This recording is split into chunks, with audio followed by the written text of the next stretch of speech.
Government ITI Malampuzha official എന്ന YouTube ചാനലിലേക്ക് എല്ലാവർക്കും സ്വാഗതം. ബേസിക് ഇലക്ട്രിസിറ്റി എന്ന ചാപ്റ്ററിലെ കുറച്ച് ഭാഗങ്ങളാണ് ഈ വീഡിയോയിൽ ഉൾപ്പെടുത്തിയിരിക്കുന്നത്. കഴിഞ്ഞ വീഡിയോയിൽ ബേസിക് ഇലക്ട്രിസിറ്റിയിലെ കുറച്ച് ഭാഗങ്ങൾ പറഞ്ഞിരുന്നു. അതിൻ്റെ കണ്ടിന്യൂഷനാണ് ഈ വീഡിയോ. ഇന്നത്തെ ഈ വീഡിയോയിൽ ഉൾപ്പെടുത്തിയിരിക്കുന്നത് types of connections and related problems, electrical power and energy and related problems, conductors, insulators എന്നിവയാണ്. നമുക്ക് ടോപ്പിക്കിലോട്ട് കടക്കാം. Types of connections.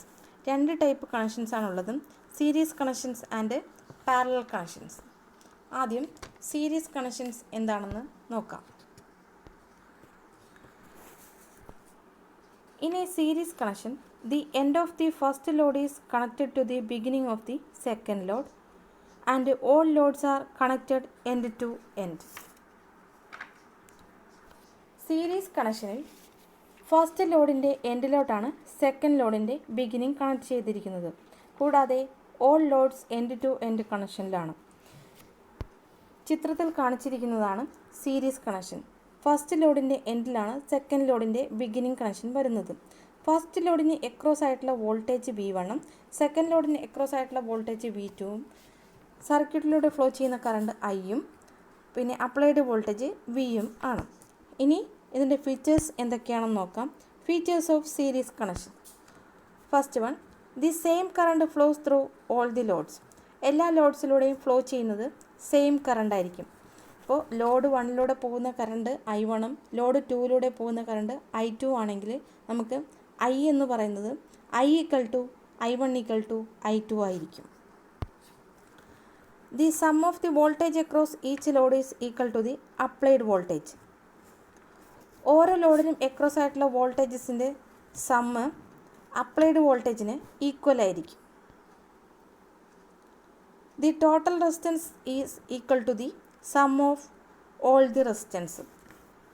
Total resistance എന്ന് പറയുന്നത് സർക്യൂട്ടിലെ എല്ലാ റെസിസ്റ്റൻസിൻ്റെയും ആകെ തുകയായിരിക്കും. ഇനി അതിൻ്റെ ഇക്വേഷൻസ് നോക്കാം. I=I1=I2. I1 I2 എന്നൊക്കെ പറയുന്നത് ലോഡിലൂടെ ഫ്ലോ ചെയ്യുന്ന കറണ്ടാണ്. I1 എന്നത് ഫസ്റ്റ് ലോഡിലൂടെ ഫ്ലോ ചെയ്യുന്ന കറണ്ടും I2 എന്നത് സെക്കൻഡ് ലോഡിലൂടെ ഫ്ലോ ചെയ്യുന്ന കറണ്ടുമാണ്. V=V1 + V2 + etcetera. അതായത് എത്ര ലോഡ് കണക്ട് ചെയ്തിട്ടുണ്ടോ അത്രയും വോൾട്ടേജ് വരും. അതായത് V1 എന്ന് പറയുന്നത് ലോഡ് 1ന് അക്രോസ് ആയിട്ടുള്ള വോൾട്ടേജും V2 എന്ന് പറയുന്നത് ലോഡ് 2ന് അക്രോസ് ആയിട്ടുള്ള വോൾട്ടേജും. അപ്പോൾ ടോട്ടൽ വോൾട്ടേജ് V1 + V2. ഇനി ടോട്ടൽ റെസിസ്റ്റൻസ് R1 + R2. അടുത്തത് parallel connections. In a parallel connection the beginning and the end of the loads are connected together. താഴെ തന്നിരിക്കുന്ന ചിത്രത്തിലോട്ട് നോക്കുക. രണ്ട് ലോഡാണ് കണക്ട് ചെയ്തിരിക്കുന്നത്. രണ്ട് ലോഡിൻ്റെയും ബിഗിനിങ് എന്ന് പറയുന്നത് സെയിം പോയിന്റിലോട്ട് കണക്ട് ചെയ്തിരിക്കുന്നു. അതുപോലെ എൻഡ് എന്ന് പറയുന്നതും വേറൊരു സെയിം പോയിന്റിലോട്ട് കണക്ട് ചെയ്തിരിക്കുന്നു. ഇവിടെ ഓരോ ലോഡിലൂടെയും ഫ്ലോ ചെയ്യുന്ന കറണ്ട് എന്ന് പറയുന്നത് ഡിഫറെൻ്റ് ആണ്. ഒന്നാമത്തെ ലോഡിലൂടെ ഫ്ലോ ചെയ്യുന്ന കറണ്ട് I1ഉം രണ്ടാമത്തെ ലോഡിലൂടെ ഫ്ലോ ചെയ്യുന്ന കറണ്ട് I2ഉം ആണ്. ഓരോ ലോഡിനും എക്രോസ് ആയിട്ടുള്ള വോൾട്ടേജ് V ആണ്. അത് അപ്ലൈഡ് വോൾട്ടേജിന് ഈക്വലും ആണ്. ഇനി പാരലൽ കണക്ഷൻസിൻ്റെ ഫീച്ചേഴ്സ് എന്തൊക്കെയാണെന്ന് നോക്കാം. Features of parallel connections. The voltage across each load is the same and is equal to the voltage applied to the circuit.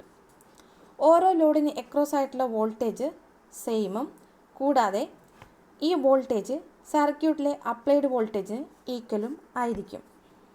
The total resistance of a parallel connection is always smaller than the smallest resistance in the circuit.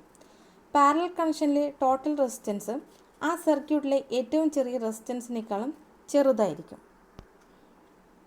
The reciprocal of the total resistance is equal to the sum of the reciprocal of all resistance in the circuit. Total റെസിസ്റ്റൻസിലെ reciprocal എന്നത് ആ സർക്യൂട്ടിലെ എല്ലാ റെസിസ്റ്റൻസിൻ്റെ റെസിപ്രോക്കലിൻ്റെ some ആയിരിക്കും. ഇക്വേഷനായിട്ട് പറയുമ്പോൾ കൂടുതൽ മനസ്സിലാവും. V=V1 ആയിരിക്കും. അതുപോലെ I=I1 + I2 ആയിരിക്കും. അതായത് ടോട്ടൽ കറണ്ട് എന്ന് പറയുന്നത് ഓരോ ലോഡിലൂടെയും ഫ്ലോ ചെയ്യുന്ന കറണ്ടിൻ്റെ ആകെ തുകയാണ്. Total resistance 1/R = 1/R1 + 1/R2. ഇനി ഇത് റിലേറ്റഡ് ആയിട്ടുള്ള പ്രോബ്ലംസ് നോക്കാം. 2 resistance of 4 ohms and 6 ohms are connected in parallel. Determine the total resistance.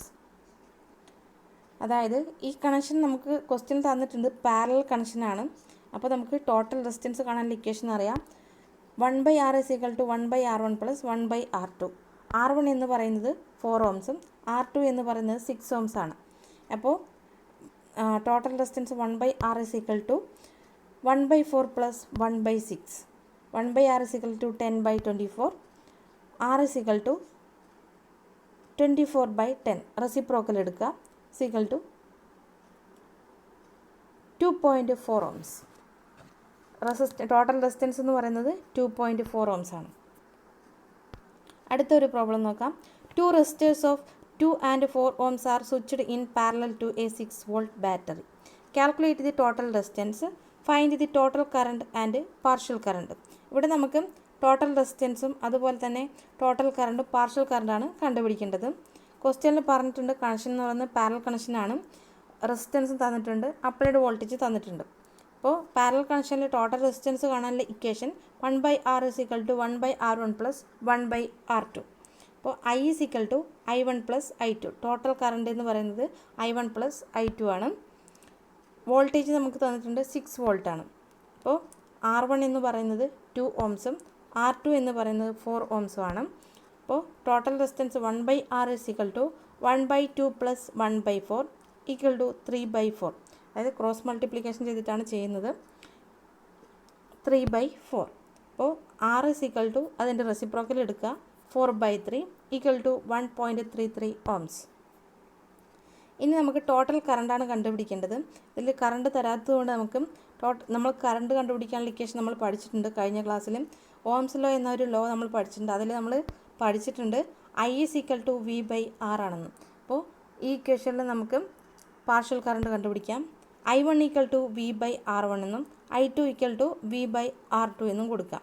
ഇവിടെ V1 V2 എന്നൊക്കെ കൊടുക്കാതിരുന്നത് കാരണം പാരലൽ കണക്ഷനിൽ അപ്ലൈഡ് വോൾട്ടേജിന് ഈക്വൽ ആയിരിക്കും ഓരോ ലോഡിന് അക്രോസ് ആയിട്ടുള്ള വോൾട്ടേജും. അതുകൊണ്ടാണ് V എന്ന് മാത്രം കൊടുത്തിരിക്കുന്നത്.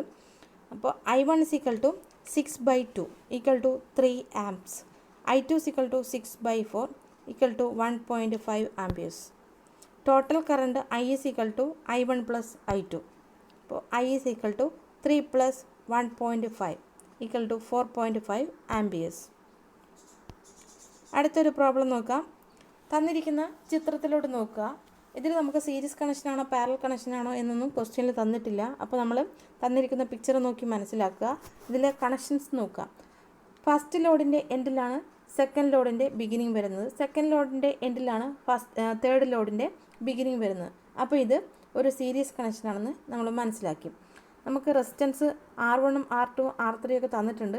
ടോട്ടൽ റെസിസ്റ്റൻസ് ആണ് കണ്ടുപിടിക്കേണ്ടത്. അപ്പോൾ in series connection total resistance R = R1 + R2 + R3 ആയിരിക്കും. അപ്പോൾ R1 എന്ന് പറയുന്നത് 12 ohms, R2 എന്ന് പറയുന്നത് 22 ohms, R3 24 ohms ആണ്. അപ്പോൾ ടോട്ടൽ റെസിസ്റ്റൻസ് R = 12 + 22 + 24 = 58 ohms. ഇനി അടുത്തൊരു പ്രോബ്ലം നോക്കാം. ഇതിൽ ക്വസ്റ്റ്യനിൽ സീരീസ് കണക്ഷനാണെന്ന് പറഞ്ഞിട്ടുണ്ട്. ഓരോ ലോഡിന് അക്രോസ് ആയിട്ടുള്ള വോൾട്ടേജ് V1 ഉം V2 ആണ്. അപ്ലൈഡ് വോൾട്ടേജ് V ആണ്. V നമുക്ക് തന്നിട്ടുണ്ട് 80 volt ആണ്. സർക്യൂട്ടിലൂടെ ഫ്ലോ ചെയ്യുന്ന കറണ്ട് I 2 ampere ആണെന്ന് തന്നിട്ടുണ്ട്. ഒരു റെസിസ്റ്റൻസ് തന്നിട്ടുണ്ട് R1 = 30 ohms. ഇനി R2 ആണ് നമുക്ക് കണ്ടുപിടിക്കേണ്ടത്. ഇതൊരു സീരീസ് കണക്ഷനാണ്. അപ്പോൾ സീരീസ് കണക്ഷനിൽ നമുക്കറിയാം I = I1 = I2 ആയിരിക്കും. V = V1 + V2 ആയിരിക്കും. അക്കോർഡിംഗ് ടു ഓംസ് ലോ അനുസരിച്ചിട്ട് നമുക്കറിയാം V1 = I × R1 ആണ്. അതുപോലെ V2 = I × R2 ആണ്. അപ്പോൾ V = I × R1 + I × R2. നമുക്ക് R2 ആണ് കണ്ടുപിടിക്കേണ്ടത്. അതിനുള്ള ഇക്വേഷനാണ് നമ്മൾ ഉണ്ടാക്കിയെടുക്കുന്നത്. അപ്പോൾ V = I × R1 + I × R2. Common ആയിട്ടുള്ളത് I ആണ്. അപ്പോൾ I നെ പുറത്തെടുക്കുക. അപ്പോൾ V = I × R1 + R2 എന്ന് വരും. വി നമുക്ക് തന്നിട്ടുണ്ട് 80 വോൾട്ടാണ്. അപ്പോൾ 80 = 2 × 30 + R2. അതിൽ നിന്ന് സമത്തിനപ്പുറത്ത് ഗുണിക്കണം എന്നുള്ള 2 സമത്തിന് ഇപ്പുറത്തോട്ട് വരുമ്പോൾ ഹരിക്കണം എന്നായിട്ട് മാറും. അപ്പോൾ 80 / 2 = 30 + R2. അപ്പോൾ 40 = 30 + R2. ഇനി R2നെ മാത്രം അവിടെ വെച്ചിട്ട് ബാക്കിയെല്ലാം സമത്തിനപ്പുറത്തോട്ട് കൊണ്ടുപോവുക. അപ്പോൾ R2 = 40 - 30 = 10 ohms. Total resistance 10 ohms ആണ്. ഇനി electrical power and energy. Electrical power and energy എന്താണെന്ന് നോക്കാം. Product of voltage and current. Power എന്ന് പറയുന്നത് വോൾട്ടേജിൻ്റെയും കറണ്ടിൻ്റെയും ഗുണനഫലമാണ്. അതായത് ഒരു ഇലക്ട്രിക്കൽ ഡിവൈസ് പ്രവർത്തിക്കാൻ ഉപയോഗിക്കുന്ന കറണ്ടിൻ്റെയും വോൾട്ടേജിൻ്റെയും ഗുണിതഫലമാണ് പവർ എന്ന് പറയുന്നത്. Power P = V × I. P എന്ന് പറയുന്നത് വോൾട്ടേജും I എന്ന് പറയുന്നത് കറണ്ടുമാണ്. When an EMF of 1 volt causes a current of 1 amperes to flow, the power is 1 watt. Unit of electrical power is watt. Electrical പവറിൻ്റെ യൂണിറ്റ് വാട്ടാണ്. ഉദാഹരണത്തിന് നമ്മൾ ഫിലമെൻ്റ് ബൾബുകളൊക്കെ മേടിക്കുന്ന സമയത്ത് 60 വാട്ട് 100 വാട്ട് എന്നൊക്കെ പറഞ്ഞിട്ടാണ് മേടിക്കുന്നത്. അതിലുള്ള ആ വാട്ട് എന്ന് പറയുന്നത് പവറിൻ്റെ യൂണിറ്റാണ്. അപ്പോൾ electrical energy is the product of electrical power and time. Electrical energy എന്ന് പറയുന്നത് ഇലക്ട്രിക്കൽ പവറിൻ്റെയും ടൈമിൻ്റെയും ഗുണിതഫലമാണ്. Energy is equal to P × T. Electrical energy is equal to power × time ആണ്. Unit of electrical energy is watt hour and larger unit is kilo watt hour. Electrical എനർജിൻ്റെ unit watt അവറും അതിൻ്റെ larger unit എന്ന് പറയുന്നത് kilo watt അവറാണ്. 1 kilo watt hour is equal to 1000 watt hour. 1 kilo watt hour എന്ന് പറയുന്നത് 1000 watt അവറാണ്. ഇനി പവർ റിലേറ്റഡ് ആയിട്ടുള്ള പ്രോബ്ലംസ് നോക്കാം. Calculate the power rating of the lamp in the circuit if 0.25 amperes of current flows and the voltage is 240 volt.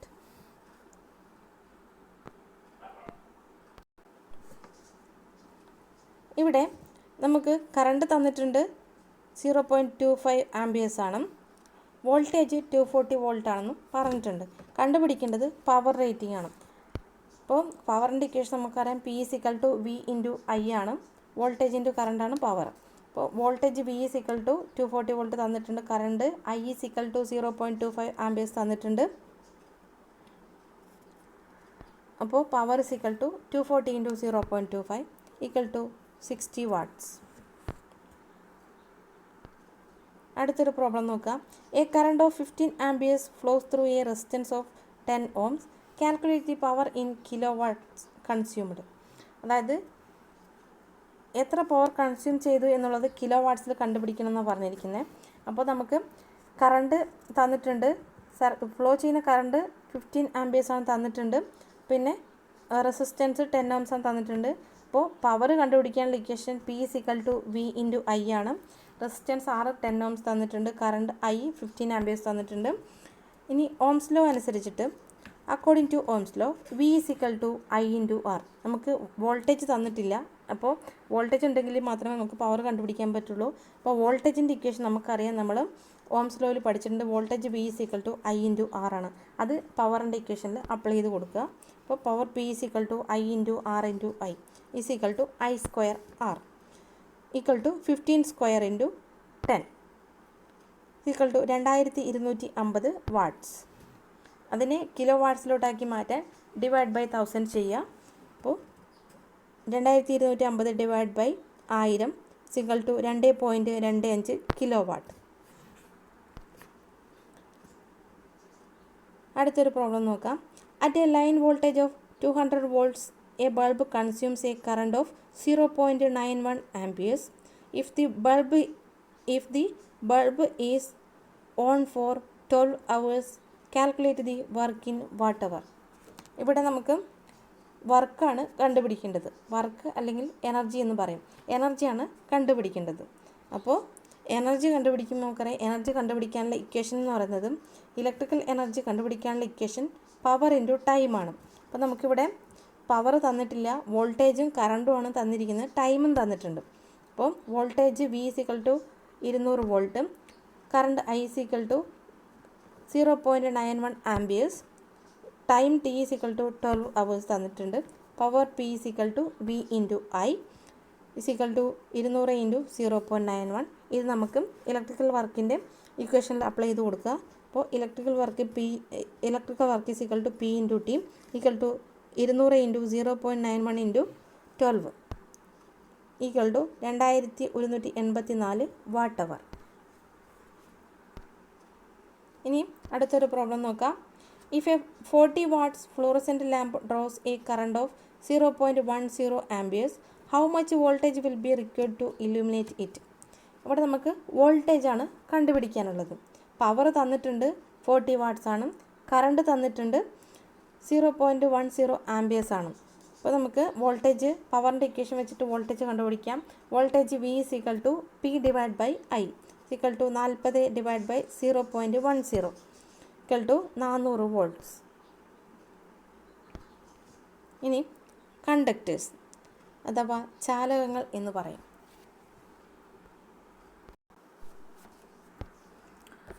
Materials which pass electricity easily through them, അതായത് ഇലക്ട്രിസിറ്റിനെ easy ആയിട്ട് pass ചെയ്യുന്ന മെറ്റീരിയൽസിനെയാണ് conductors എന്ന് പറയുന്നത്. ആ ഒരു മെറ്റീരിയൽസിനെ നമ്മൾ conductors എന്ന് പറയും. ഇലക്ട്രിസിറ്റിനെ ഈസി ആയിട്ട് പാസ് ചെയ്യുന്ന മെറ്റീരിയൽസിനെ കണ്ടക്ടേഴ്സ് എന്ന് പറയുന്നു. Number of free electrons in an atom decides the conducting property of A material. ഒരു മെറ്റീരിയലിൻ്റെ കണ്ടക്റ്റിംഗ് പ്രോപ്പർട്ടി നിശ്ചയിക്കുന്നത് അതിലെ നമ്പർ ഓഫ് ഫ്രീ ഇലക്ട്രോൺസ് ആണ്. ഇനി പ്രോപ്പർട്ടീസ് ഓഫ് ഗുഡ് കണ്ടക്ടേഴ്സ് എന്തൊക്കെയാണെന്ന് നോക്കാം. Electrical properties. The conductivity must be good. Conductivity ഗുഡായിരിക്കണം, അതായത് ഇലക്ട്രിസിറ്റിനെ പാസ് ചെയ്യാനുള്ള കഴിവ് ഗുഡ് ആയിരിക്കണം എന്നാണ് പറയുന്നത്. അടുത്തത് electrical energy spend in the form of heat must be low. Electrical energy ഹീറ്റായിട്ട് സ്പെൻഡ് ചെയ്യുന്നത് കുറവായിരിക്കണം. പിന്നെ resistivity must be low. Resistivity low ആവുന്നത് കാരണം നമുക്ക് വോൾട്ടേജും അതുപോലെ വോൾട്ടേജ് ഡ്രോപ്പും അതുപോലെ ലോസൊക്കെ റെഡ്യൂസ് ചെയ്യാൻ സഹായിക്കും. Increase in resistance with temperature must be low. ഇതൊക്കെയാണ് ഇതിൻ്റെ ഇലക്ട്രിക്കൽ പ്രോപ്പർട്ടി എന്ന് പറയുന്നത്. ഇനി ക്ലാസിഫിക്കേഷൻ ഓഫ് കണ്ടക്ടേഴ്സ് നോക്കാം. Metallic conductors, electrolytic conductors, gaseous conductors. ഇങ്ങനെ 3 വിധത്തിലാണ് കണ്ടക്ടേഴ്സിനെ ക്ലാസിഫൈ ചെയ്തിരിക്കുന്നത്. ആദ്യം നമുക്ക് മെറ്റാലിക് കണ്ടക്ടേഴ്സ് എന്തൊക്കെയാണെന്ന് നോക്കാം. ഇലക്ട്രോൺസിൻ്റെ ഫ്ലോ കാരണം ഒരു മെറ്റലിൽ കൂടി ഇലക്ട്രിസിറ്റി കണ്ടക്ട് ചെയ്യുന്നുണ്ടെങ്കിൽ ആ കണ്ടക്ടേഴ്സിനെ നമ്മൾ മെറ്റാലിക് കണ്ടക്ടേഴ്സ് എന്ന് പറയാം.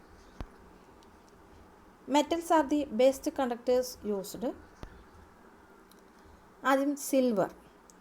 സിൽവർ എന്ന് പറയുന്നത് ഒരു ബെസ്റ്റ് കണ്ടക്റ്റിംഗ് മെറ്റലാണ്, അതായത് ഇലക്ട്രിസിറ്റിനെ ഈസി ആയിട്ട് പാസ് ചെയ്യാൻ പറ്റുന്ന ഒരു മെറ്റലാണ് silver. Limited use only because of its high cost. Silver നമ്മൾ സാധാരണയായിട്ട് യൂസ് ചെയ്യാറില്ല, അതിന് കാരണം അതിൻ്റെ ഹൈ കോസ്റ്റ് എന്നുള്ളത് തന്നെയാണ്. ഹൈ കോസ്റ്റ് അതായത് ഗുഡ് കണ്ടക്ടിവിറ്റിയാണ്, അതായത് നല്ല കറണ്ടിനൊക്കെ ഈസി ആയിട്ട് പാസ് ചെയ്യുന്നുണ്ട്, പക്ഷേ അതിൻ്റെ കോസ്റ്റ് എന്ന് പറയുന്നത് ഹൈ ആണ്. അതുകൊണ്ട് നമ്മളിത് സാധാരണയായിട്ട് യൂസ് ചെയ്യാറില്ല. അടുത്തത് copper. It is the mainly used metallic conductors. Copper നമ്മൾ സാധാരണയായിട്ട് യൂസ് ചെയ്യുന്ന ഒരു മെറ്റാലിക് കണ്ടക്ടേഴ്സ് ആണ്. Widely used for wires, cables, overhead conductors etcetera. അതായത് വയേഴ്സിലും അതുപോലെ തന്നെ കേബിൾസിലും അതുപോലെ ഓവർഹെഡ് കണ്ടക്ടേഴ്സിലൊക്കെ നമ്മൾ കൂടുതലായിട്ട് യൂസ് ചെയ്യുന്നത് കോപ്പറാണ്. അപ്പോൾ കോപ്പർ കൂടുതലായിട്ട് യൂസ് ചെയ്യാൻ കാരണം അതിൻ്റെ കോപ്പർ എന്ന് പറഞ്ഞാൽ ചീപ്പറാണ്, അതുകൊണ്ടാണത് കൂടുതലായിട്ടും യൂസ് ചെയ്യുന്നത്. അടുത്തത് aluminium. Widely used because it's cheaper than copper and silver. അതായത് സാധാരണയായിട്ട് യൂസ് ചെയ്യുന്നത് തന്നെയാണ്, പക്ഷേ സാധാരണയായിട്ട് യൂസ് ചെയ്യാൻ കാരണമുണ്ട്. ഇതിനെന്ന് പറഞ്ഞാൽ കോപ്പറിനെയും സിൽവറിനെയും അപേക്ഷിച്ചിട്ട് ഇത് ചീപ്പറാണ്. Aluminium conductors are mainly used in overhead transmission line. അതായത് അലൂമിനിയം കണ്ടക്ടേഴ്സ് നമ്മൾ കൂടുതലായിട്ട് യൂസ് ചെയ്യുന്നത് overhead transmission ലൈനിലൊക്കെയാണ്.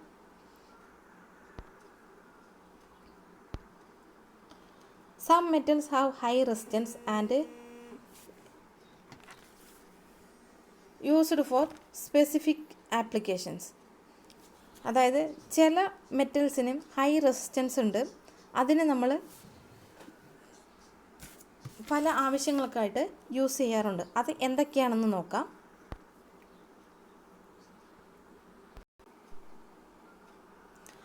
Tungsten, filaments of incandescent lamp. Incandescent ലാമ്പിൻ്റെ ഫിലമെൻ്റ് ആയിട്ടാണ് നമ്മൾ ടങ്സ്റ്റൺ യൂസ് ചെയ്യുന്നത്. അടുത്തത് nichrome, heating elements of iron box and electric heaters. Iron ബോക്സിലും അതുപോലെ തന്നെ ഇലക്ട്രിക് ഹീറ്റേഴ്സിലൊക്കെ ഹീറ്റിംഗ് എലമെൻ്റ് ആയിട്ട് നിക്രോം യൂസ് ചെയ്യുന്നു. ഇനി പ്ലാറ്റിനം, ഇലക്ട്രിക്കൽ കോണ്ടാക്ട്സിലൊക്കെ പ്ലാറ്റിനം യൂസ് ചെയ്യുന്നു. പിന്നെ carbon, brushes in alternators electrical contacts. ആൾട്ടർനേറ്റേഴ്സിലും അതുപോലെ ഇലക്ട്രിക്കൽ കോണ്ടാക്ട്സിലൊക്കെ കാർബണാണ് ബ്രഷസ് ആയിട്ട് യൂസ് ചെയ്യുന്നത്. ഇനി ജർമ്മൻ സിൽവർ, ഹീറ്റിംഗ് കോയിലായിട്ട് യൂസ് ചെയ്യുന്നു. മെർക്കുറി, ഫ്ലൂറസെൻ്റ് ബൾബിലൊക്കെ മെർക്കുറിയാണ് യൂസ് ചെയ്യുന്നത്. മെർക്കുറി ഫ്ലൂറസെൻ്റ് ബൾബൊക്കെ നമ്മൾ സാധാരണ യൂസ് ചെയ്യാറുള്ളതാണ്. അതിലൊക്കെ മെർക്കുറിയാണ് നമ്മൾ യൂസ് ചെയ്യുന്നത്. അടുത്തത് ഇൻസുലേറ്റേഴ്സ്, അഥവാ അചാലകങ്ങൾ എന്ന് പറയും. ഇലക്ട്രിസിറ്റിനെ പാസ് ചെയ്യാൻ കഴിവില്ലാത്തവ, ഇലക്ട്രിസിറ്റിനെ പാസ് ചെയ്യാത്തവയാണ് insulators. Material which does not pass electricity through them. അതായത് ഒരു മെറ്റീരിയലിലൂടെ ഇലക്ട്രിസിറ്റി പാസ് ചെയ്യുന്നില്ല എങ്കിൽ അതിനെ ഇൻസുലേറ്റേഴ്സ് എന്ന് വിളിക്കാം. ഇലക്ട്രിസിറ്റിനെ പാസ് ചെയ്യാത്ത വസ്തുക്കളെ നമ്മൾ ഇൻസുലേറ്റേഴ്സ് എന്ന് വിളിക്കുന്നു. These materials offers very high resistance to the passage of electric current. അതായത് ഈ മെറ്റീരിയൽ എന്ന് പറഞ്ഞാൽ വെരി ഹൈ റെസിസ്റ്റൻസ് ആണ്, അതുകൊണ്ടാണ് ഇലക്ട്രിസിറ്റിനെ പാസ് ചെയ്യാത്തത്. ഹൈ റെസിസ്റ്റൻസ് ആണ്, വെരി ഹൈ റെസിസ്റ്റൻസ് ആണ്, അതുകൊണ്ടാണ് ഇത് ഇലക്ട്രിസിറ്റിനെ പാസ് ചെയ്യാത്തത്. അപ്പോൾ ഇൻസുലേറ്റേഴ്സ് എന്ന് പറയുന്നത് ഇലക്ട്രിസിറ്റിനെ പാസ് ചെയ്യാത്ത മെറ്റീരിയലിനെ നമ്മൾ ഇൻസുലേറ്റേഴ്സ് എന്ന് വിളിക്കും. ഇനി പ്രോപ്പർട്ടീസ് ഓഫ് ഇൻസുലേറ്റേഴ്സ് എന്തൊക്കെയാണെന്ന് നോക്കാം. ഹൈ സ്പെസിഫിക് റെസിസ്റ്റൻസ് ഉണ്ടായിരിക്കണം. പിന്നെ ഗുഡ് ഡൈലക്ട്രിക് സ്ട്രെങ്ത് ആയിരിക്കും. പിന്നെ ഗുഡ് മെക്കാനിക്കൽ സ്ട്രെങ്ത് ആയിരിക്കും. പിന്നെ നോൺ അബ്സോർപ്ഷൻ ഓഫ് മോയ്സ്ചറിൽ നിന്നും അബ്സോർവ് ചെയ്യില്ല.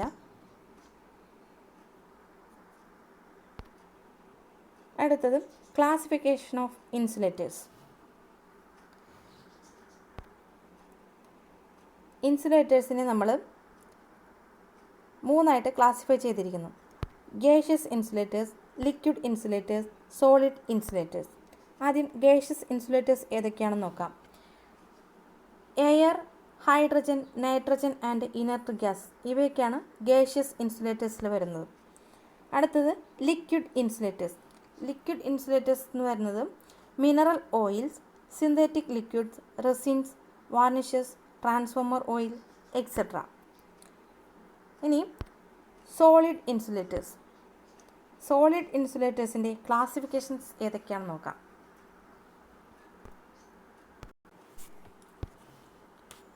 മിനറൽ ഇൻസുലേറ്റേഴ്സ്, അതായത് മൈക്ക, മാർബിൾ, സ്ലേറ്റ് ഇവയൊക്കെ മിനറൽ ഇൻസുലേറ്റേഴ്സ് ആയിട്ടാണ് യൂസ് ചെയ്യുന്നത്. അടുത്തത് vitreous material. Glass, quartz, porcelain.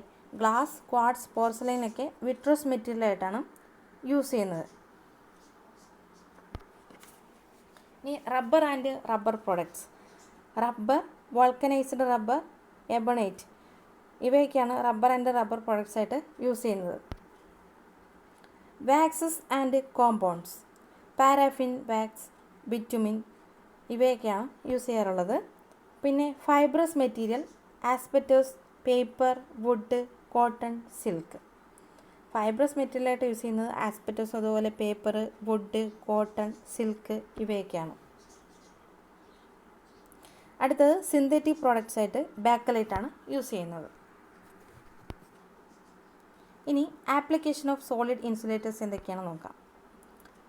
ആദ്യം paper used in capacitors and cables. കപ്പാസിറ്റേഴ്സിലും അതുപോലെ കേബിൾസിലൊക്കെ ഇൻസുലേറ്റേഴ്സായിട്ട് യൂസ് ചെയ്യുന്നത് പേപ്പറാണ്. അടുത്ത് വുഡ് യൂസ്ഡ് ഇൻ മെഷീൻ വൈൻഡിങ്ങിൽ നമ്മൾ വുഡാണ് ഇൻസുലേറ്റേഴ്സായിട്ട് യൂസ് ചെയ്യുന്നത്. ഇനി asbestos used for panel board, frame for winding resistance wires in regulators and rheostats. അടുത്തത് cotton used in armatures and field coil. ആർമേച്ചറിലും അതുപോലെ ഫീൽഡ് കോയിലൊക്കെ ഇൻസുലേറ്റേഴ്സായിട്ട് യൂസ് ചെയ്യുന്നത് കോട്ടൺ ആണ്. അടുത്തത് സിൽക്ക് യൂസ്ഡ് ഇൻ ടെലഫോൺ കോയിലിലൊക്കെ നമ്മൾ സിൽക്കാണ് ഇൻസുലേറ്റേഴ്സായിട്ട് യൂസ് ചെയ്യാറുള്ളത്. അടുത്തത് bitumen used for sealing the top of the batteries. Mica used in heating elements of electric iron. അടുത്തത് marble mounting for switch boards and switch boards അതുപോലെ സ്വിച്ചസ് ഒക്കെ മൗണ്ടിങ്ങിൽ നമ്മൾ ഇൻസുലേറ്റേഴ്സായിട്ട് യൂസ് ചെയ്യുന്നത് മാർബിളാണ്. Bakelite used for bodies of switches, plugs, holders. അടുത്തത് rubber used mainly on lighting cables and flexible cables. Lighting കേബിൾസിലും അതുപോലെ ഫ്ലെക്സിബിൾ കേബിൾസിലൊക്കെ ഇൻസുലേറ്റേഴ്സായിട്ട് യൂസ് ചെയ്യുന്നത് റബ്ബറാണ്. ഇനി വൾക്കനൈസ്ഡ് ഇന്ത്യ റബ്ബർ അതെന്ന് പറഞ്ഞാൽ used as covering for low and medium voltage wires and cables.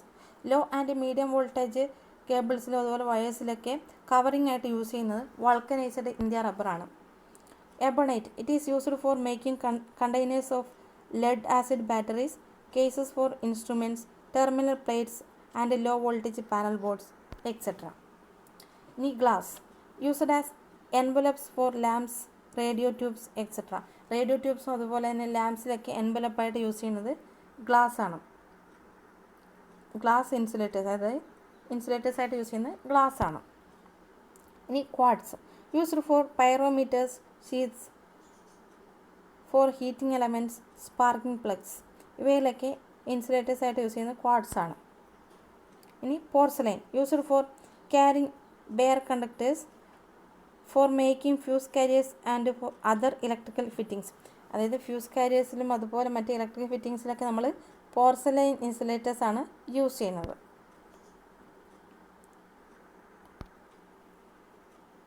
Thank you.